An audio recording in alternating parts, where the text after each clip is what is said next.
School படிக்கும் போதுல இருந்தே மெடிக்கல்னா நீங்க இப்படி படிக்கணும்ன்றது வந்து எல்லாருக்குமே தெரியுது. அதுக்கு வந்து ட்ரெயின் ஆயிடுறாங்க. ஆனா நான் ஒரு ஐஏஎஸ் ஆஃபீஸர் ஆகணும், நான் ஒரு குரூப் 1 ஆஃபீஸர் ஆகணும், நான் ஒரு இன்கம் டேக்ஸ்ல ஒர்க் பண்ணணும், நான் ஒரு ரயில்வேஸ்ல ஒர்க் பண்ணணும் அப்படிங்கிற அந்த எக்ஸ்போஷர் வந்து ஏன் வந்து அந்த ஸ்கூல்லயே பசங்களுக்கு கிடைக்க மாட்டேங்குது? ஸோ அப்ப அந்த சேஞ்ச் வரணும்னா நம்ம அந்த அடிப்படையில இருந்து எங்க இருந்து அந்த மாற்றத்தை கொண்டு வரணும்? யூபிஎஸ்சி தான் மதர் ஆஃப் ஆல் எக்ஸாம்னு சொல்லுவாங்க.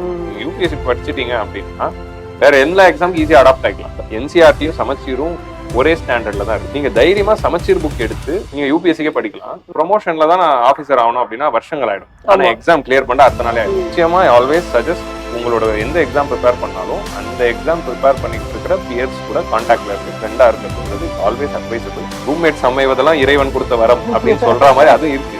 இந்த எக்ஸாம் நாலேஜ் எக்ஸாமே கிடையாது. யூபிஎஸ்சி குரூப் பண்ணணும். இது வந்து ஆட்டிடியூட் அண்ட் மைண்ட் செட்டை டெஸ்ட் பண்ற எக்ஸாம். ஒரு வருஷம் பயங்கரமா படிச்சிருக்கலாம். அந்த எக்ஸாம் டே அன்னைக்கு நீங்க உங்க மைண்ட்ல நர்வஸ்னஸ், ஆங்ஸைட்டி அண்ட் ப்ரெஷர் வந்துச்சுன்னா அவுட்.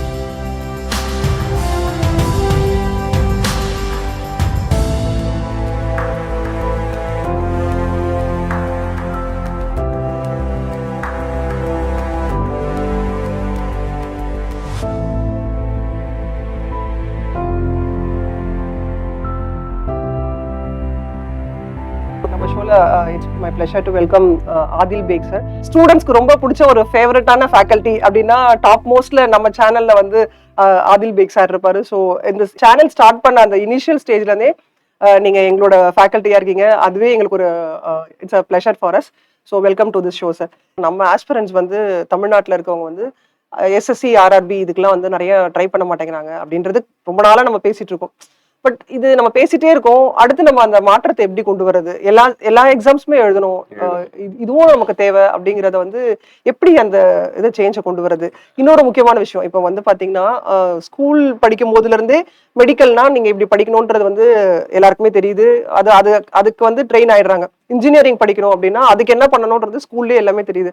ஆனா நான் ஒரு ஐஏஎஸ் ஆஃபீஸர் ஆகணும், நான் ஒரு குரூப் 1 ஆஃபீஸர் ஆகணும், நான் ஒரு இன்கம் டேக்ஸ்ல ஒர்க் பண்ணணும், நான் ஒரு ரயில்வேஸ்ல ஒர்க் பண்ணணும் அப்படிங்கிற அந்த எக்ஸ்போஷர் வந்து ஏன் வந்து அந்த ஸ்கூல்லயே பசங்களுக்கு கிடைக்க மாட்டேங்குது? ஸோ அப்ப அந்த சேஞ்ச் வரணும்னா நம்ம அந்த அடிப்படையில இருந்து எங்க இருந்து அந்த மாற்றத்தை கொண்டு வரணும்? 2 கொஸ்டின்ஸ் இருக்கு. ஃபர்ஸ்ட் வந்து ஏன் எஸ்எஸ்சிக்கும் இதுக்கும் நம்ம போறது இல்லை அப்படிங்கிற இந்த ஒரு கொஸ்டின் இருக்கு. அது உண்மை. ஆக்சுவலா number of students appear SSC central கவர்மெண்டோடைய group B, group C, group D exams வந்து எஸ்எஸ்சில இருந்து நம்ம போறது ரொம்ப கம்மியா இருக்கு. அண்ட் இதனால என்ன ஆகுதுன்னா நம்ம ஸ்டேட் கவர்மெண்ட்ல இருக்கிற சென்ட்ரல் கவர்மெண்ட் போஸ்டிங்ஸ் எல்லாமே அதர் ஸ்டேட்ஸ் பீப்புள் வராங்க.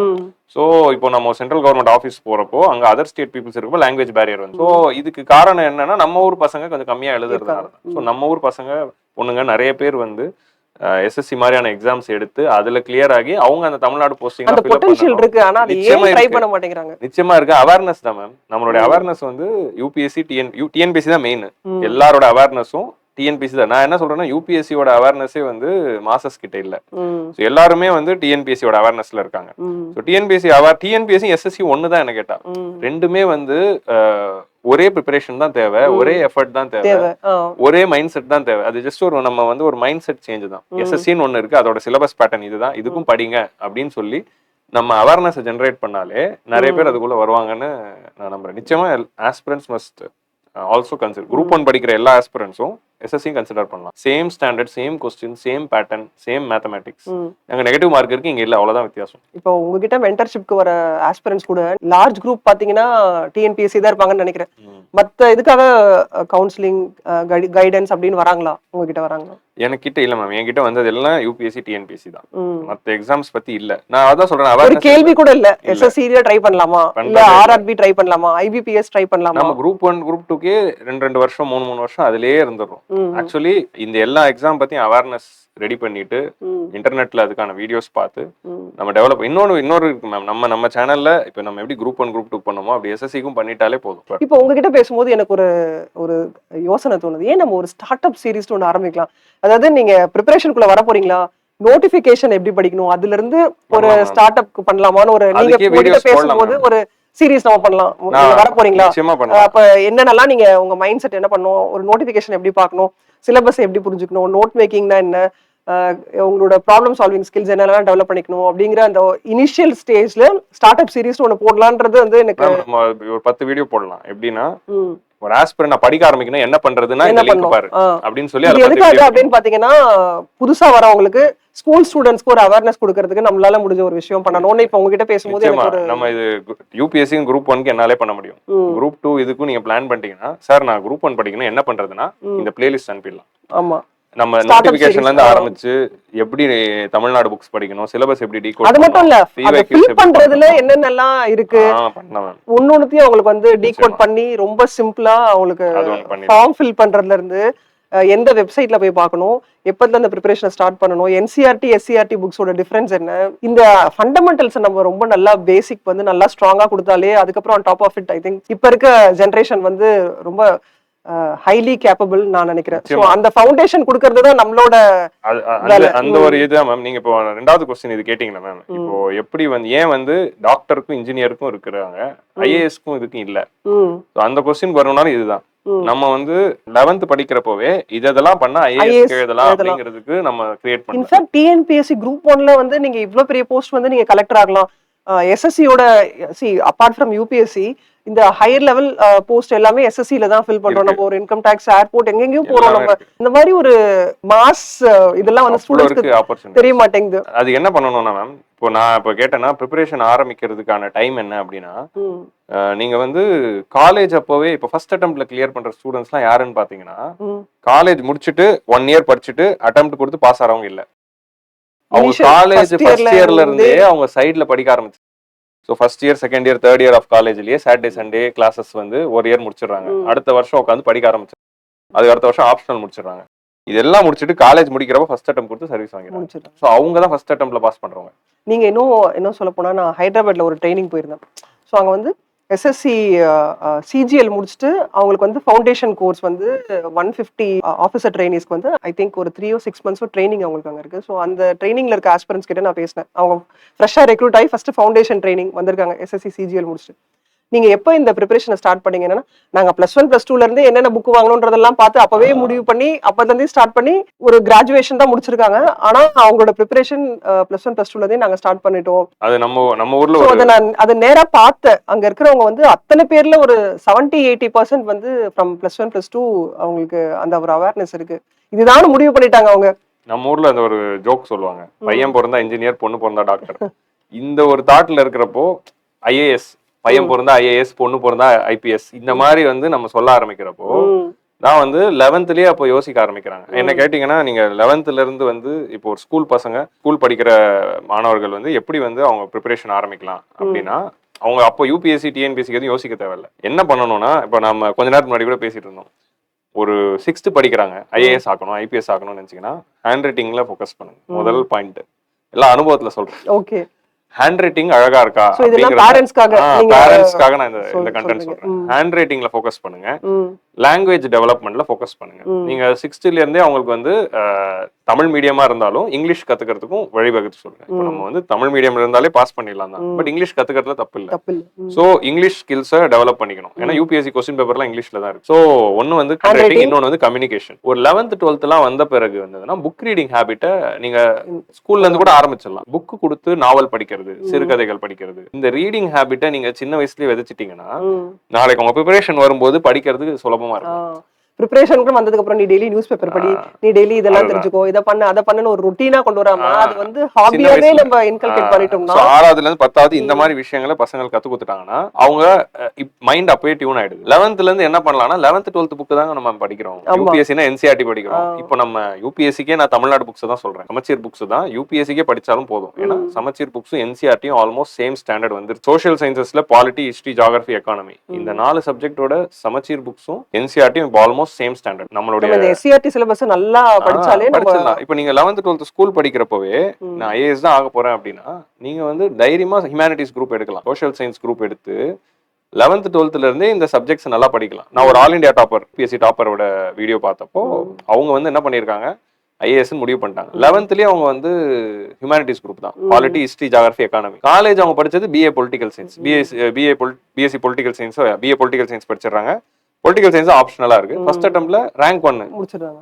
ரேங்க் 1 இது எல்லாத்துக்கும் 11th 12th புக்ல தான் வந்து முடியுது. ஸ்கூல் புக்ஸ்ல தான் வந்து முடியறப்போ அந்த ஸ்கூல் எஜுகேஷன் நல்லா படிச்சிடணும், அவ்வளவுதான். இன்னொன்னு வந்து என்னதுன்னா படிக்கிறப்போ புரிஞ்சு படிக்கிற அந்த விஷயத்த சின்ன வயசுல இருந்தே கத்து கொடுத்துரும். இப்படி கத்து கொடுத்துட்டா நிச்சயமா நம்ம பண்ணலாம். ஆக்சுவலி நம்ம ஸ்கூல் படிக்கிறவங்களுக்கு ஐஏஎஸ்க்கு என்ன பண்ணணும், UPSC preparation, TNPSC preparation, SSC preparation என்ன பண்ணணும்னே ஒரு வீடியோ நம்ம நிச்சயமா போடலாம். பேசிக்கா இப்ப தெரிஞ்சுக்க வேண்டிய விஷயம் என்னன்னா, நீங்க டாப்பரா மார்க் எடுக்கணும்ன்றது ஒரு பக்கம் இருந்தாலும், நீங்க வந்து சப்ஜெக்ட வந்து புரிஞ்சு படிக்கணும் அப்படிங்கிறது தான் வந்து இந்த ப்ரிப்பரேஷன்ல consistent effort and idea about the subject is very very important. நீங்க ரொம்ப சூப்பர் பிரில்லியண்டா இருக்கணும்ன்ற அவசியம் இல்லை. ஆனா நீங்க வந்து கொஞ்சம் கொஞ்சமா சப்ஜெக்ட படிக்கணும், படிச்சு புரிஞ்சுக்கிட்டாலே வந்து எந்த காம்படிட்டிவ் எக்ஸாமும் அந்த காம்படிட்டிவ் எக்ஸாமுக்கு நாலேஜ், ஸ்கில், இதெல்லாம் ஸ்கில்ஸ்ன்னு பார்க்கும்போது creativity, problem solving, critical thinking இதெல்லாமும் ரொம்ப முக்கியம். இந்த ஸ்கில்ஸும் வந்து அவங்க ஸ்கூல் படிக்கும் போதுல இருந்தே டெவலப் பண்ணிட்டாங்கன்னா சப்ஜெக்ட் நாலேஜும் இருக்கும். இதுவும் நம்ம இருக்கும்போது எந்த கேள்வி கேட்டாலும் அவங்களால வந்து பதில் சொல்ல முடியும். நிச்சயமா அதுவும் பண்ணலாம். ஸ்கூல் படிக்கிறதுல இருந்து இந்த ஒரு ஸ்டார்டர் வீடியோ சீரிஸ் மூலமா நம்ம அவேர்னஸ் ஜெனரேட் பண்ணலாம். ஸ்டார்ட் அப் சீரிஸ் பண்ணலாம் சார். அடுத்து நம்ம ஸ்டார்ட் அப் சீரிஸ் ஒன்று பண்ணலாம். ஸோ அது வந்து it's both for parents and new upcoming ஆஸ்பிரன்ஸ்க்கு கூட அந்த மாதிரி ஒரு அவேர்னஸ் நம்ம கிரியேட் பண்ணுவோம். ஒரு நல்ல ஜென்ரேஷன் நம்ம நெக்ஸ்ட் வந்து இந்த கவர்மெண்ட் சர்வீஸ்குள்ள வரும்போது அவங்க நல்லா கண்டிஷன்டா கொண்டு வரதுக்கு என்னென்னலாம் பெஸ்ட் பாசிபிள் இது நம்ம கொடுக்க முடியுமோ நம்ம சேனல்ல நம்ம அது எல்லாமே பண்ணலாம். இப்போ அடுத்து வந்து ஒரு முக்கியமான கேள்வி என்ன அப்படின்னு பாத்தீங்கன்னா, நான் இப்போ யூபிஎஸ்சிக்குள்ள போலாமா இல்ல டிஎன்பிஎஸ்சி ப்ரிப்பரேஷனை ஸ்டார்ட் பண்ணலாமா? அந்த டைலமா நம்ம நிறைய ஆஸ்பிரன்ஸ் இருக்கு. ஸோ அதை எப்படி அவங்க சூஸ் பண்றது? யூபிஎஸ்சிக்குள்ள போறதா டிஎன்பிஎஸ்சிக்குள்ள போறதா? நிறைய நம்ம எப்படி பாக்குறோம்னா யூபிஎஸ்சியில போயிட்டு அட்டம் கொடுத்துட்டு அதுக்கப்புறம் டிஎன்பிஎஸ்சி வராங்க. இல்ல முதல்ல நான் செலக்ட் பண்ணும்போது யூபிஎஸ்சி ப்ரிப்பரேஷனை ஸ்டார்ட் பண்ணுமா இல்ல டிஎன்பிஎஸ்சி குரூப் 1 குரூப் 2 ப்ரிப்பரேஷனை ஸ்டார்ட் பண்ணுமா? அது உங்களோட ஐடியா. நீங்க என்ன நினைக்கிறீங்க? மேம் இது கொஞ்சம் பிரீஃபா சொல்றேன். நம்ம தமிழ்நாட்டுல இல்லை இன் ஜெனரல் நிறைய பேருக்கு வந்து நான் ஆஸ்பிரன்ஸ் சந்திச்ச வரைக்கும் டிஎன்பிஎஸ்சி ஆஸ்பிரன்ஸ் சொல்றேன். நான் டிஎன்பிஎஸ்சி ஆஸ்பிரன்ஸ் நிறைய பேரை சந்திச்ச வரைக்கும் I see a lot of aspirants who can clear UPSC. அந்த பொட்டன்ஷியல் வச்சுக்கிட்டு எனக்கு குரூப் 2 போதும்னு ஒரு பொண்ணு என்கிட்ட சொல்றாங்க. சார் குரூப் 2 தான் எனக்கு வரும் சார். எனக்கு தெரியுது இந்த பொண்ணு வந்து ஐஏஎஸ்ஏ ஆயிடும்னு. ஆனா வந்து அவங்க வந்து என்ன சொல்றாங்கன்னா, அவங்க வந்து எனக்கு குரூப் 2 போதும் சார், அதுதான் ஆஸ்பிரேஷன்ன்றாங்க. நான் வந்து இல்ல நீங்க குரூப் 2 படிங்க, ஆனா ஐஏஎஸ் ஆக முடியும் அப்படின்னு சொல்றேன். சோ நிறைய பேர் வந்து நமக்கு இவ்வளவுதான் வரும் இந்த ரிலேட்டிவ் சொல்லி, இப்ப நம்ம யூபிஎஸ்சி படிக்கிறேன்னா உனக்கு யூபிஎஸ்சி எல்லாம் வராது, உனக்கு எல்லாம் குரூப் 1 தான் வராது, டிஎன்பிஎஸ்சி தான் வரும் அப்படின்னு அவங்க அப்படி சொல்லி அதை குறைச்சிக்கிறாங்க. என்ன கேட்டா யூபிஎஸ்சி தனி டிஎன்பிஎஸ்சி தனின்னு இல்ல மேம். நான் ரெண்டுத்துலயும் எழுதியிருக்கேன். யூபிஎஸ்சி 5 மெயின்ஸ், டிஎன்பிஎஸ்சி 5 மெயின்ஸ் எழுதியிருக்கேன். சோ குரூப் 2 ஒரு வாட்டி எழுதியிருக்கேன். சோ இந்த மாதிரி இருக்கிறப்போ நான் என்ன பார்த்தேன் அப்படின்னா, யூபிஎஸ்சி தான் மதர் ஆஃப் ஆல் எக்ஸாம்னு சொல்லுவாங்க. நீங்க யூபிஎஸ்சி படிச்சுட்டீங்க அப்படின்னா வேற எல்லா எக்ஸாமுக்கு ஈஸியா அடாப்ட் ஆகிக்கலாம். சோ அப்படி இருக்கிறதுனால பிளஸ் இப்போ இன்னொரு விஷயம் என்னன்னா, என்சிஆர்டியும் சமச்சீரும் ஒரே ஸ்டாண்டர்ட்ல தான் இருக்கு. நீங்க தைரியமா சமச்சீர் புக் எடுத்து நீங்க யூபிஎஸ்சிக்கே படிக்கலாம். எக்ஸ்ட்ராவா என்ன யூபிஎஸ்சி குரூப் 1க்கும் யூபிஎஸ்சிக்கும் எனக்கு தெரிஞ்சு பெரிய வித்தியாசம். யூபிஎஸ்சில எக்ஸ்ட்ராவா ஆப்ஷனல் இருக்கு, எஸ்ஏ பேப்பர் இருக்கு, அவ்வளவுதான். சோ ஆப்ஷனல் மட்டும் தான் எக்ஸ்ட்ராவா படிக்க போறோம். சோ நீங்க யூபிஎஸ்சிக்கும் ப்ரிப்பரேஷன் பண்ணீங்கன்னா இந்த குரூப் 1ல எத்திக்ஸ் இதெல்லாம் கொண்டு வந்துட்டாங்க. நீங்க அப்ப யூபிஎஸ்சிக்கு படிச்சாலே நீங்க யூபிஎஸ்சி எழுதலாம், குரூப் 1 எழுதலாம். குரூப் 2க்கு மட்டும் தான் கொஞ்சம் வேற மாதிரி படிக்க வேண்டியதா இருக்கு. சோ இது ஒண்ணு இருக்கு. அண்ட் நிறைய ஆஸ்பிரன்ஸ் வந்து ஆஸ்பிரேஷன் ஹையா வச்சு யூபிஎஸ்சி ட்ரை பண்ணிடலாம். அப்படி பண்றப்போ நம்ம அது ட்ரை பண்ணாதான் தெரியும். அவங்களே வந்து பிளாக் பண்ணிக்கிறாங்க. என்ன கேட்டா they can try both simultaneously. ஏன்னா ரெண்டுத்துக்கும் சமச்சிருக்கு, ரெண்டுத்துக்கும் ஒண்ணுதான். இன்கேஸ் வந்து நீங்க யூபிஎஸ்சிக்கு ரெடி ஆயிட்டீங்கன்னா டிஎன்பிஎஸ்சி குரூப் 1 ரொம்ப ஈஸி ஆயிடும். இதுவும் ஏன்னா எதனாலனா நெகட்டிவ் மார்க்கிங் இல்ல. சோ அதனால வந்து ரொம்ப ஈஸியா ப்ரிலிம்ஸ் கிளியர் பண்ண முடியும். ஸோ என்ன கேட்டீங்கன்னா குரூப் 1 யூபிஎஸ்சியும் சைமல்டேனியஸா படிக்கலாம். யூபிஎஸ்சியா குரூப் 1 கிடையாது, டுகெதர் ஃபார் ஆல். சூப்பர். நீங்க ஐஏஎஸ் ஆகணும்னு ஆசைப்படுறவங்க டெப்டி கலெக்டர் ஆகலாம், டிஎஸ்பி ஆகலாம், எல்லாம் ஒண்ணுதான், கொஞ்சம் டிஃபரன்ஸ் தான் இருக்கு. குரூப் 2 தான் நான் போறேன் அப்படின்னு நினைக்கிறவங்க வந்து குரூப் 2 அண்ட் எஸ்எஸ்சியை வச்சுக்கலாம். குரூப் 2 எஸ்எஸ்சிஸ் வந்து பேரலா வச்சுட்டு படிக்கலாம். சிஜிஎல் சொல்றீங்க. இன்கேஸ் வந்து இப்போ ஒரு சில ஆஸ்பிரன்ஸ் நான் குரூப் 2 போதும்னு வந்து சர்வீஸ் வாங்கிடுறாங்களே, நான் அவங்ககிட்ட என்ன சஜஸ்ட் பண்றேன்னா, நீங்க குரூப் 2 படிங்க, சர்வீஸ் வாங்குங்க, நிறுத்துறாதீங்க. குரூப் 1 வேலை செஞ்சுட்டே குரூப் 1 படிங்க. ஏன்னா நீங்க குரூப் 2 ஒரு எக்ஸாம் எழுதி ஒரு காம்படிட்டிவ் எக்ஸாம் கிளியர் பண்றீங்க அப்படின்னா, காம்படிட்டிவ் எக்ஸாம் கிளியர் பண்றதுங்கிறது ஒரு சாதனை. அவங்கள்ட்ட ஏதோ ஒன்று இருக்கு, அந்த ஒரு காம்படிட்டிவ்னஸ் இருக்கு. உங்ககிட்ட காம்படிட்டிவ்னஸ் இருக்குங்கிறதுக்கான சாட்சி தான் உங்களுக்கு குரூப் 2 வேலை கிடைச்சிருக்கு. அத கொஞ்சம் இன்னும் ஃபைன் டியூன் பண்ணீங்கன்னா உங்களால குரூப் 1 ஆக முடியும். ப்ரொமோஷன்ல ஆகாம நீங்க டைரக்டா ஆயிடலாம். கரெக்ட். அது இன்னும் கொஞ்சம் மோட்டிவேஷன் ஆட் பண்ணீங்கன்னா ஐஏஎஸ்ஏ ஆகலாம். இந்த மாதிரி எத்தனையோ பேரை நான் பாத்திருக்கேன். குரூப் 2ல இருந்து குரூப் 1 வந்து ஐஏஎஸ் ஆனவங்களும் இருக்காங்க. குரூப் 2ல இருந்து இந்த வாட்டி இன்டர்வியூ போறவங்க எனக்கு தெரியும். குரூப் 2ல இப்போ சர்வீஸா வந்து இன்டர்வியூ போறாங்க. நீங்க ரியல் டைம்ல அந்த மாதிரி நிறைய ஆஸ்பிரன்ட்ஸ் பாத்தீங்க. ஒரு அக்ரிகல்ச்சரல் ஆபீசர் போறாங்க, ஒரு ஃபாரஸ்ட் ஆபீசர் போறாங்க. இன்டர்வியூக்கு இந்த வாட்டி போறாங்க. ஸோ குரூப் 2ல இருந்துட்டு குரூப் 1ல இருந்துட்டு எல்லா வருஷமும் போவாங்க. அது நிறைய பேர் பார்த்துருக்கோம். இப்ப இன்கேஸ் குரூப் 4 வரவங்க வந்து அந்த சர்வீஸ் வாங்கிட்டாங்கன்னா குரூப் 2க்கு ஃபர்ஸ்ட் அடுத்து ட்ரை பண்ணலாம். குரூப் 2 சர்வீஸ் வாங்கினவங்க குரூப் 1க்கு ட்ரை பண்ணலாம். இது வந்து பாட்டம் அப் அப்ரோச் இருக்கலாம். ஆனா படிக்க ஸ்டார்ட் பண்ணும்போது டாப் டவுன் அப்ரோச்ல வரணும். ஆரம்பிச்சிடலாம். சர்வீஸ் வாங்கிட்டு நீங்க போறீங்கன்னா bottom up approach is the best. நீங்க சர்வீஸ்க்கு முன்னாடி உங்களோட ப்ரிப்பரேஷனை ஸ்டார்ட் பண்ணும்போது எய்ம் ஐ யூபிஎஸ்சி ல இருந்து ஸ்டார்ட் பண்ணுங்க. நீங்க எங்க எண்ட் அப் ஆவறீங்களோ அங்க இருந்து திருப்பி உங்களோட ஜர்னியை ஸ்டார்ட் பண்ணுங்க. See, I think it's a best mantra. நம்ம ப்ரொமோஷன்ல தான் ஆபீசர் ஆகணும் அப்படின்னா வருஷங்கள் ஆயிடும். ஆனா எக்ஸாம் கிளியர் பண்ணா அடுத்த நாளே ஆயிடும். சோ அதனால எந்த சர்வீஸ்ல இருந்தாலும் அதுக்கு மேல சர்வீஸ்க்கான எக்ஸாம் படிக்கணும். சூப்பர். இப்ப அடுத்து இன்னொரு முக்கியமான கேள்வி என்னன்னு கேட்டீங்கன்னா, இந்த ஸ்டூடெண்ட்ஸோட நிறைய பேர் இப்ப நம்ம சேனல்லயே பாக்குறோம், தனியா படிக்கிறாங்க, ஐசோலேட் ஆயிட்டு அவங்களுக்குன்னு ஒரு ஸ்கெடியூல், அவங்களுக்குன்னு ஒரு பிளான், அது கரெக்டா தப்பான்றது கூட ஜட்ஜ் பண்ணாம அவங்க ஒரு பாத்ல போயிட்டு இருக்காங்க. அது பெஸ்ட் மெக்கானிசம்னு நினைக்கிறீங்களா, இல்லைன்னா ஒரு குரூப் ஸ்டடி வந்து பெட்டர்னு நினைக்கிறீங்களா? எது வந்து ஆனா இதுல என்ன சொல்றாங்கன்னா, நாங்க நிறைய ஃப்ரெண்ட்ஸோட சேர்ந்து ரூம் எடுத்து படிச்சோம்னா நிறைய டிஸ்ட்ராக்ட் ஆயிடுறோம், டைவர்ஷன் இருக்கு, நிறைய எங்களால எங்களோட கோல் அச்சீவ் பண்றதுக்கு அது ஒரு பெரிய இதுவா இருக்குன்னு நினைக்கிறாங்க. ஸோ தனியா படிக்கிறது பெஸ்டா, இல்லைன்னா வந்து ஒரு ஃப்ரெண்ட்ஸோட சேர்ந்து ஒரு லைக் மைண்ட் செட் இருக்க ஆஸ்பிரன்ஸோட சேர்ந்து படிக்கிறது பெஸ்ட்னு நினைக்கிறீங்களா? நீங்க உங்க அனுபவத்துல இது பெஸ்ட்? ஓகே மேம், அது ஒரு இண்டிவிஜுவலை சார்ந்தது தான். ஒரு சிலர் தனியாவே பண்ணி அச்சீவ் பண்ணிருக்காங்க. ஸோ நான் சின்ன வயசுல இருந்தே தனியா படிச்சு ஆனா அவுட்கம் வந்திருக்கு அப்படிங்கிறவங்க அது வேற. பட் ஜெனரல் ரூலா என்கிட்ட கேட்டீங்கன்னா, நீங்க உங்களோட ப்ரிப்பரேஷன் படிக்கிற அதே எக்ஸாமுக்கு படிக்கிற அதர் பீப்புள் கூட ஒரு கான்டாக்ட் வச்சு எக்ஸாம் ரிலேட்டடா கேஷுவலா பேசுறதுக்கு உங்களுக்கு நிச்சயமா ஒரு டீம் வேணும். இந்த சப்ஜெக்ட் படிக்கிறோம், அதை டிஸ்கஸ் பண்றதுக்கு ஒரு ஆள் இருக்கிறப்போ ப்ரிப்பரேஷன் ரொம்ப ஈஸியா ஆகும். நம்ம ஒரு கோணத்துல போயிட்டு இருப்போம், அவங்க ஒரு கோணம் சொல்லும் போது நமக்கு ரெண்டுமே கிளிக் ஆகும். ஸோ நிச்சயமா ஆல்வேஸ் சஜஸ்ட், உங்களோட எந்த எக்ஸாம் ப்ரிப்பேர் பண்ணாலும் அந்த எக்ஸாம் ப்ரிப்பேர் பண்ணிட்டு இருக்கிற பியர்ஸ் கூட கான்டாக்ட்ல இருந்து ஃப்ரெண்டா இருக்கிறதுங்கிறது it's always advisable. And UPSC எக்ஸாமுக்குமே ஆப்ஷனலா பிரிச்சுப்பாங்க. ஒரு 5 ஜியோகிராஃபி ஆப்ஷனல் பீப்புள் ஒன்னு சேர்ந்து படிப்பாங்க மெயின்ஸ்க்கு.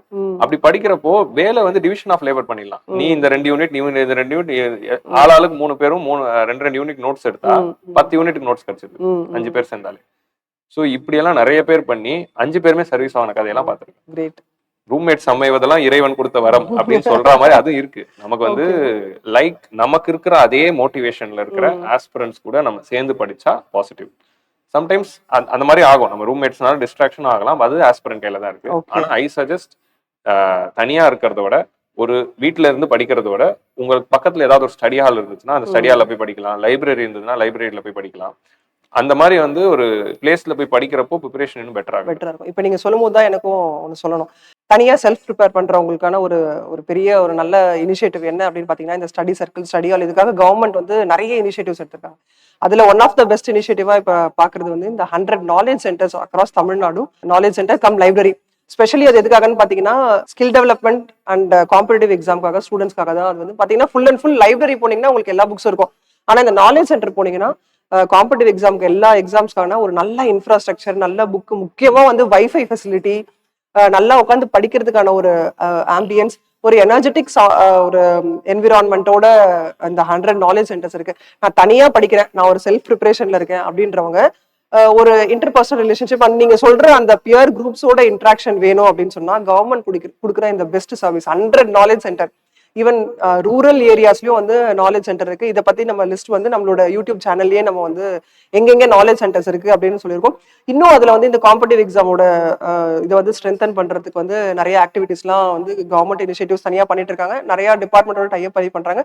ஸ்பெஷலா இப்ப நம்ம ஏஎம்டிஎன் சேனலோட பாத்தீங்கன்னா இப்ப இந்த குரூப் 2 எக்ஸாம்ஸ்க்கு வந்து ஆஃப்லைன் டெஸ்ட் எல்லாமே வந்து கண்டக்ட் பண்ணாங்க. இப்ப அடுத்த ஆர்ஆர்பி எக்ஸாம்ஸ், ஸோ எல்லாமே வந்து பாத்தீங்கன்னா இந்த ஹைபிரிட் மோட்னு சொல்லும்போது இந்த ஏஎம்டிஎன் வந்து ஒரு ஆன்லைன் மோட்ல நம்ம கொடுத்தாலும் ஆஃப்லைன்ல ஸ்டூடெண்ட்ஸை ஹேண்ட் ஹோல்ட் பண்றதுக்கும் ஸ்ட்ரென்தன் பண்றதுக்கும் இந்த knowledge centre is the best place. So self ப்ரிப்பரேஷன்ல இருக்கவங்க இல்ல எந்த ஒரு மோட்ல இருந்தாலும் நீங்க உங்க நியரஸ்ட் நாலேஜ் சென்டரை போய் நீங்க எக்ஸ்ப்ளோர் பண்ணி பாருங்க. You create a vibrant group there. வீட்ல இருந்து என்னால படிக்க முடியல, எனக்கு வந்து தனியா படிக்கிறதுக்கு ஒரு ஸ்பேஸ் வேணும், எனக்கு எல்லா கிடைச்ச இடத்துலயே கையில எனக்கு தேவையான புக்ஸ் வேணும், எனக்கு வைஃபை வந்து இப்ப நம்ம சென்னை சிட்டில பார்க்கும்போது நமக்கு இன்டர்நெட் எல்லாமே ஈஸியா கிடைக்கும்.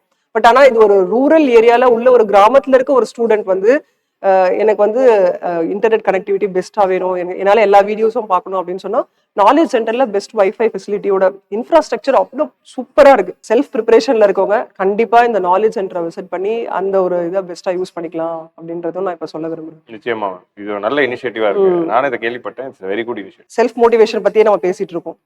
இப்போ ஒரு அட்டெம்ப்ட்ல ஃபெயில் ஆறாங்க அப்படின்னா திருப்பி அதை ரீஸ்டார்ட் பண்றதுக்கு அவங்கள செல்ஃப் மோட்டிவேட்டடா வச்சுக்கிறதுக்கு என்னென்னலாம் பண்ணணும், அதுக்கு நீங்க பெஸ்டா என்ன அட்வைஸ் கொடுப்பீங்க? ஒரு 3-4 அட்டெம்ப்ட் கொடுத்துடுறாங்க, அப்ப வந்து பாத்தீங்கன்னா திருப்பி அதே இடத்துலயே வந்து நிக்கிறோன்ற ஒரு ஃபீல் வரும்போது என்ன பண்ணணும்? இது வந்து ரொம்ப முக்கியமான விஷயம். லைக் நம்ம ஒரு ரிசல்ட் வருது, அந்த ரிசல்ட் வந்து நெகட்டிவ் ஆகுது அப்படின்னா நிச்சயமா அதோட இம்பாக்ட் ஒரு வாரம் இருக்கும். பட் நம்ம இமீடியட்லி அடுத்த என்ன பண்ண போறோங்கிற டெசிஷன் யோசிக்க ஆரம்பிச்சிடணும். நம்ம பிளான் பி போக போறோமா, அடுத்த அட்டம் கொடுக்க போறோமாங்கிற ஒரு தெளிவு வந்து தெளிவோட போகணும். எப்படி இருக்கணும் அந்த தெளிவு அப்படின்னா, நான் பிளான் பி வேலைக்கு போயிட்டு சம்பாதிக்க போறேன், படிக்க போறேன் அப்படின்னா அந்த டெசிஷனை ஃபுல் ஃபிளெஜ்டா பண்ணணும். இவங்க என்ன பண்ணுவாங்க, அதையும் அரைகுறையா பண்ணிட்டு ப்ரிப்பரேஷன் அரைகுறையா பண்ணிட்டு திரும்ப இன்னொரு அட்டெம்ப்ட் தான் போகுது. இல்லனா இல்ல நான் இன்னொரு அட்டெம்ப்ட் எங்க வீட்டுல சப்போர்ட் பண்ண ரெடி, பினான்சியல் இஷ்யூ இல்ல, நான் ஃபுல் அட்டெம்ப்ட் கொடுக்க போறேன் அப்படியே ஒரு முடிவுக்கு வந்து அப்போ அதெல்லாம் யோசிக்க கூடாது. இல்ல மூணாவது, நான் யூபிஎஸ்சி கொடுத்தேன் எனக்கு வரல, நான் இப்போ குரூப் 1 கொடுக்கவா, குரூப் 2 கொடுக்கவா, எஸ்எஸ்சி கொடுக்கவான்னு முடிவு பண்ணிட்டீங்கன்னா யூபிஎஸ்சியை நிறுத்திட்டு இந்த எக்ஸாமுக்கு ஃபுல்லா கொடுத்துருங்க. சோ நிறைய பேர் என்ன பண்ணிடுறாங்கன்னா, நான் யூபிஎஸ்சியும் தான் ஆனா எஸ்எஸ்சியும் தான் அப்படின்றப்போ என்ன ஆயிடுது, 2 அரைகுறை ஆயிடுது. எஸ்எஸ்சிக்குன்னு தனியா கொஞ்சம் எஃபர்ட் போடணும், டிஎன்பிஎஸ்சி குரூப் 1 குரூப் 2க்குன்னு தனியா ஒரு எஃபர்ட் போடணும், அப்பதான் வரும். அப்போ ஒரு 3rd அட்டம் 4th அட்டம்க்கு அப்புறம் நான் எக்ஸாம் மாறுறேன் அப்படின்னு அவங்க யோசிக்கிறவங்க முடிவு எடுக்கணும். நான் யூபிஎஸ்சியை நிறுத்துறேன், குரூப் 2 ஒரு 6 மாசம் கொடுக்க போறேன், நான் வேலைக்கு போறேன். அப்படி பண்ணவங்க ரியலா நான் பாத்துருக்கேன். குரூப் 2 வந்துட்டு இப்ப திரும்ப யூபிஎஸ்சி வந்துட்டாங்க, சர்வீஸ் வாங்கிட்டு உள்ள உட்காந்துக்கிட்டு இப்ப ப்ரிப்பரேஷன் ஆரம்பிச்சிட்டாங்க யூபிஎஸ்சிக்கு. ஸோ இந்த மாதிரி கண் கூட இந்த வாட்டி குரூப் 2 ரிசல்ட்டுக்கு அப்புறம் பார்த்துட்டு ஜாயின் பண்ணி 3வது மாசம் ப்ரிப்பரேஷன் ஆரம்பிச்சு இப்போ இந்த ப்ரிலிம்ஸ் கொடுக்குறாங்க. ஸோ இது ஒன்று பண்ணணும். இன்னொரு விஷயம் என்ன அப்படின்னா, நிச்சயமா எல்லா ஆஸ்பிரன்ஸும் நம்ம ஆல்ரெடி டிஸ்கஸ் பண்ண மாதிரி ஒரு பிசிக்கல் ஆக்டிவிட்டி இருக்கணும். நம்ம ஒரே ரூம்ல காலையில இருந்து சாயந்தரம் வரைக்கும் செடென்டரி லைஃப் ஸ்டைல்ல இருக்கும். சிட்டிங் இஸ் லைக் ஸ்மோக்கிங் அப்படின்னு இப்ப சொல்லிட்டு இருக்காங்க. காலையில இருந்து சாயந்தரம் ஒரு இடத்துல உட்காந்துருந்தா ஹெல்த் பயங்கரமா அஃபெக்ட். சும்மா உட்காந்துருந்தா. ஸோ அதனால வாரம் ஒரு நாளாவது ஒரு பிசிக்கல் ஆக்டிவிட்டி, ஒரு பேட்மிண்டன் ஆடுறது, இல்ல பார்க்ல போய் நடக்கிறது, சும்மா ஒரு வாக்கிங்காவது போறது. ஸோ டெய்லி பேசிஸ்ல ஒரு 15 நிமிஷம் வாக், இல்ல ஜாகிங் போறது, இல்ல ஏதாவது ஒரு கேம்ஸ் ஆடுறது, டர்ஃப்ல போய் கிரிக்கெட் ஆடுறது, இந்த மாதிரி ஏதாவது ஒரு பிசிக்கல் ஆக்டிவிட்டியில ஈடுபடணும். அது பயங்கரமா ரெஜுவினேஷன் கொடுக்கும். பிளஸ் ஹாபிஸ் டெவலப் பண்ணணும், ஃபேமிலிக்கு டைம் கொடுக்கணும். இந்த மாதிரி கொடுக்குறப்போ ஒன்று வருது. சம்டைம்ஸ் வந்து நம்ம ப்ரிப்பரேஷன்ல பயங்கரமான ஒரு டிப்ரெஷன் நோக்கி போவோம். டிப்ரெஷன் இந்த சென்ஸ் அது கிளினிக்கல் டிப்ரெஷன் ஒரு பெரிய வார்த்தை. நான் எதை சொல்றேன்னா, ஒரு சோகத்தை நோக்கி, செல்ஃப் டவுட் வந்து ஒரு டவுட் வந்து வாழ்க்கையே முடிஞ்சிடற மாதிரி திடீர்னு ஒரு நாள் வரும். அந்த மொமெண்ட்ல வந்து நம்ம என்ன பண்ணணும் அப்படின்னா, டைவர்ட் பண்ணிடணும் டாபிக். இப்போ எப்படி டைவர்ட் பண்ணலாம் அப்படின்னா, டக்குன்னு உங்களுக்கு தெரிஞ்ச ஃப்ரெண்டுக்கு போன் அடிச்சிடணும். மனம் விட்டு பேச ஒரு ஃப்ரெண்ட் இருக்கணும், இல்ல யாராவது ஒருத்தர் இருக்கணும். அவங்க போன் அடிச்சு பேச ஆரம்பிச்சிடணும், இல்ல எந்திரிச்சு பக்கத்து ரூமுக்கு போயிடணும், இல்லன்னா என்ன பண்ணிடணும், யூடியூப்ல போய் ஒரு வீடியோ பார்க்க ஆரம்பிச்சிடணும், நெட்ஃபிளிக்ஸ்ல ஒரு படம் பார்க்க ஆரம்பிச்சிடணும். இப்படி பார்த்துட்டு வரும்போது நம்ம அதை மறந்துடுவோம் கொஞ்ச நேரத்துல. ஸோ இந்த மாதிரி immediate diversion is a solution which has work for me. So இமீடியட்டா அப்படி டைவர்ட் பண்றப்போ நம்மளால ஈஸியா ரீகூப் பண்ண முடியும். ஸோ இதெல்லாம் பண்ணா நிச்சயமா they can be determined. Mental health is very important. எனக்கு இந்த பிரச்சனை இருக்கு அப்படின்னு இன்னொருத்தர்கிட்ட சொல்லணும். ஷேர் பண்றப்போவே நம்மளோட பிரச்சனை இன்னொருத்தர் சொல்றப்போவே நமக்கு ஒரு தெளிவு தெரிஞ்சிருது, பதில் கிடைச்சிருது. ஸோ மனம் விட்டு பேச ஒரு ஆள் வந்து நமக்கு இருக்கணும். ஃப்ரெண்டு நம்ம போன் அடிச்சு பேசுறதுக்கு ஒரு பர்சன் இருக்கணும். அவங்கள்ட்ட வந்து நம்ம ஷேர் பண்ணணும். நீங்க எல்லாம் இந்த காம்படிஷன் எல்லாம் முடிஞ்சு ஒரு நிறைய வருஷம் கழிச்சு ஒரு சக்சஸ்ஃபுல் பர்சனா நீங்க போகும்போது கண்டிப்பா நம்ம சுத்தி பார்க்கும்போது நமக்கான ஃப்ரெண்ட்ஸ், ஃபேமிலி எல்லாமே இருக்கணும். அதை செலிப்ரேட் பண்றதுக்கு we need a right person and right people. So அதுக்கான ஒரு விஷயத்த வந்து என்னைக்குமே அந்த ஆஸ்பிரன்ஸ் வந்து மிஸ் பண்ணக்கூடாது அப்படிங்கிறது வந்து நீங்க ரொம்ப அழகா சொன்னீங்க. இப்ப அடுத்து நீங்க ஷார்ட்டா சொல்லணும்னா ஒரு தம் ரூல், ஆஸ்பிரன்ஸ் வந்து இதெல்லாம் பண்ணணும் அப்படின்னா ஒரு 5 பாயிண்ட்ஸ் அப்படி ஒரு கிறிஸ்பா சொல்லுங்களேன். ஆஸ்பிரன்ஸ் வந்து இந்த எக்ஸாம் பாஸ் பண்றதுக்கு ஒரு சில விஷயங்கள் இருக்கு. அது வந்து இத்தனை வருஷம் இந்த எக்ஸாம்னால நான் புரிஞ்சுக்கிட்டது. சப்ஜெக்ட்ஸ்ல கான்செப்சுவல் கிளாரிட்டி அண்ட் அண்டர்ஸ்டாண்டிங் ரொம்ப முக்கியம். Polity, history, geography, economy, environment. இப்போ குரூப் 1 யூனிட் 8, யூனிட் 9, இப்போ மாறிடுச்சு யூனிட் 6. ஸோ இந்த எக்ஸாமுக்குன்னு ஒரு 5 சப்ஜெக்ட் இருக்குன்னா அந்த 5 சப்ஜெக்ட்ஸ்லயும் ஃபவுண்டேஷனல் நாலேஜ், பேசிக், நம்ம ஃபவுண்டேஷனல் கோர்ஸ் போட்ட மாதிரி அந்த பேசிக் நாலேஜ்ல ஸ்ட்ராங்கா இருக்கணும். ஏன்னா ஒரு வருஷம் ஒரு சப்ஜெக்ட் ஸ்ட்ராங் அதிகமா வரும், கம்மியா வரும், இது டஃபா இருக்கும், ஈஸியா இருக்கும். எது ஈஸியா வருது, எது டஃபா வருதுன்னு தெரியாது. 5த்துலயும் ஸ்ட்ராங்கா இருந்தா டஃபா இருக்கிறத விட்டுட்டு ஈஸியா இருக்கிறத போட்டு பாஸ் ஆயிடலாம். கரெக்ட். சோ அப்ப 5த்துலயுமே சப்ஜெக்ட் நாலேஜ் இருக்கணும், நம்பர் 1. ரெண்டாவது வந்து கன்சிஸ்டன்சி அண்ட் ஷெட்யூலிங். நம்ம வந்து மைண்ட்ல ஷெட்யூல் போடக்கூடாது. இந்த வாரம் நான் திங்கள் இது, செவ்வாய் இது, புதன் இதுன்னு எல்லா ஆஸ்பிரன்ஸும் பண்ற தப்பு என்னன்னா, மைண்ட்லயே பில்ட் பண்ணிப்பாங்க.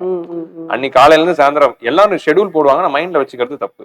பேப்பர் பென்னுல ஷெட்யூல எழுதணும். மண்டே, டியூஸ்டே, வெனஸ்டே, தர்ஸ்டேன்னு நம்ம ஸ்கூல்ல வந்து அந்த டைம் டேபிள் போடுற மாதிரி போடணும். அது ஃபெயில் ஆனாலும் பரவாயில்ல, அச்சீவ் பண்ண முடியலனாலும் பரவாயில்ல, அது பேப்பர்ல நம்ம கடத்துறப்போ நம்ம சப்கான்சியஸ்குள்ள அது போகுது. நம்ம டைம் வேஸ்ட் பண்றப்போ இது ஞாபகம் இருக்கு, நம்ம அந்த மைண்ட்ல வச்சிருக்கிறப்போ மறந்துடும். அதை அச்சீவ் பண்ண முடியல, அடுத்த வாரம் மாத்திக்கலாம். ஆனா பேப்பர்ல இருக்கிறதுங்கிறது ரொம்ப அவசியம். அது நம்மளுக்கு ஒரு ரெகுலாரிட்டி கொடுக்கும். ஒரு ஆஸ்பிரண்ட் காலையில தூங்கி எந்திரிக்கிறாருன்னா, இன்னைக்கு நைட்டுக்குள்ள நான் என்ன முடிக்க போறேன், இந்த வீக் முடியறப்போ என்ன முடிக்க போறேன், இந்த மந்த் முடியறப்போ நான் என்ன படிக்க போறேங்கிற அந்த தெளிவு வந்து டெய்லி இருக்கணும். அண்ட் டெய்லி வந்து 8 மணி நேரம் படிச்சா 8 மணி நேரம் டெய்லி கொடுக்க ட்ரை பண்ணணும். Consistency is important. அண்ட் ஓவராலா இந்த எக்ஸாமை கிளியர் பண்றதுல நான் ஒண்ணே ஒன்று கண்டுபிடிச்சேன். எப்படி இதை கிளியர் பண்ணணும், என்ன தேவைப்படுது, எல்லாரும் கேட்கறாங்க சீக்ரெட் என்ன. இது ஒரு கிளீஷேவான ஒரு பதிலா தான் இருக்கும், ஆனா அதான் உண்மை. இந்த எக்ஸாம் நாலேஜ் எக்ஸாமே கிடையாது. யூபிஎஸ்சியோ குரூப் 1 இது வந்து ஆட்டிடியூட் அண்ட் மைண்ட் செட்டை டெஸ்ட் பண்ற எக்ஸாம். ஒரு வருஷம் பயங்கரமா படிச்சிருக்கலாம், அந்த எக்ஸாம் டே அன்னைக்கு நீங்க உங்க மைண்ட்ல நர்வஸ்னஸ், ஆங்ஸைட்டி அண்ட் ப்ரெஷர் வந்துச்சுன்னா அவுட். ஸோ அப்போ இந்த எக்ஸாமை வந்து பாஸ் பண்றதுக்கு நான் ஒரு வருஷம் பயங்கரமா படிச்சிருக்கணுங்கிறதையும் தாண்டி அந்த 3 மணி நேரம் இல்ல அந்த 2 மணி நேரம் பெஸ்டா இருக்கணுங்கிறது தான் அதிக முக்கியமா இருந்திருக்கு. ஒரு வருஷம் படிச்சு அங்க விட்டு அவுட்ல, அப்போ அதுதான் இன்னும் முக்கியமா இருக்கு. ஸோ எக்ஸாம் ஹால் உள்ள வந்து நீங்க எவ்வளவு காமா இருக்கீங்க, கம்போஸ்டா இருக்கீங்க, பிரஷர் இல்லாம ஃப்ரீயா இருக்கீங்க, அதுதான் ரிசல்ட் முடிவு பண்ணுது. அது எப்போ அந்த மாதிரி நம்ம இருப்போம்னா அந்த ப்ரிப்பரேஷன்ல இருந்தே கூலா இருந்தாதான் அந்த அங்க போகும்போது நமக்கு அது வரும். சோ நம்ம ஆஸ்பிரன்ட்ஸ் எல்லாம் இது முதல்ல நீங்க நோட் பண்ணணும், என்னன்னா எப்பவுமே வந்து நீங்க இந்த மூணாவது விஷயம் இதை மட்டும் ஸ்ட்ராங்கா புரிஞ்சுக்கணும். எக்ஸாம் ஹால்ல நர்வஸ்னஸ் இல்லாம காமா இருந்து ஃப்ரீயா பெர்ஃபார்ம் பண்றப்போ நம்மளுடைய பெஸ்ட் வந்துருது. அதை நம்ம மார்க் டெஸ்ட்ல பிராக்டிஸ் பண்ணி அதை கொண்டு போகணும். சோ எக்ஸாம் ஹால்ல காமா இருக்கிறது தான் வின்னிங் ஸ்ட்ராட்டஜி. வேற மிச்சம் எல்லாம் உங்களுக்கு தெரியும். இதுதான் ஆக்சுவல் ஸ்ட்ராட்டஜிங்கிறது நான் கண்டுபிடிச்சேன். 3 லெவலுக்கும் ப்ரிலிம்ஸ், மெயின்ஸ், இன்டர்வியூ 3த்துக்கும் இதுதான் ஸ்ட்ராட்டஜி. இதுதான் வந்து முக்கியமான சப்ஜெக்ட்ஸ் நல்லா படிக்கணும். நம்ம வந்து பேசிக்கா வந்து அந்த கன்சிஸ்டன்சி டைம் டேபிள் இருக்கணும் அண்ட் எக்ஸாம் ஹால்ல காமா இருக்கணும். Okay, so thank you so much. இந்த பாட்காஸ்ட் வந்து ஆஸ்பிரன்ட்ஸ்க்கு வந்து நிறைய கேள்விகள் இருந்திருக்கும், நிறைய சந்தேகங்கள் இருக்கும். அதை வந்து ரொம்ப அழகா அவங்களுக்கு புரியுற மாதிரி நீங்க சொல்லி கொடுத்துருக்கீங்க. இதுக்கப்புறம் அவங்க இது ஒரு ரீஸ்டார்ட் பண்ணும்போது இந்த பாயிண்ட்ஸ்லாம் வச்சு நீங்க அவங்க ப்ரிப்பரேஷனை ஸ்டார்ட் பண்ணாங்கன்னா கண்டிப்பா சக்சஸ்ஃபுல் ஆஸ்பிரண்ட் டு ஆஃபீஸரா வரதுக்கான ஒரு யூஸ்ஃபுல் டிப் கொடுத்தீங்க. இவ்வளோ நாள் நம்ம சேனல்ல வந்து நீங்க நாலேஜ் தான் வந்து கொடுத்துட்டு இருந்தீங்க, ஆனா இப்போ உங்களோட எக்ஸ்பீரியன்ஸை நீங்க வந்து ஷேர் பண்ணிருக்கீங்க. So thank you so much. இது மட்டும் இல்ல, இனிமேல் நம்ம நெக்ஸ்ட் ஃபியூச்சர்ல வந்து நிறைய பாட்காஸ்ட் பண்ணலாம். சார் மாதிரி நிறைய வெட்டரன் அண்ட் ஐஏஎஸ் ஆஃபீஸர்ஸ் அவங்களாம் வந்து அவங்களோட நாலேஜ் அண்ட் அவங்களோட எக்ஸ்பீரியன்ஸை ஷேர் பண்ணும்போது இன்னும் நம்ம வந்து ஈஸியாக கிளியர் பண்றதுக்கான விஷயங்கள் வந்து ஸ்டூடெண்ட்ஸ்க்கு நம்ம இதை கொண்டு போகலாம். So thank you so much sir. அடுத்து ஒரு நல்ல பாட்காஸ்ட்டை நம்ம மீண்டும் வந்து சந்திப்போம். தேங்க்யூ. Thank you ma'am. தேங்க்யூ.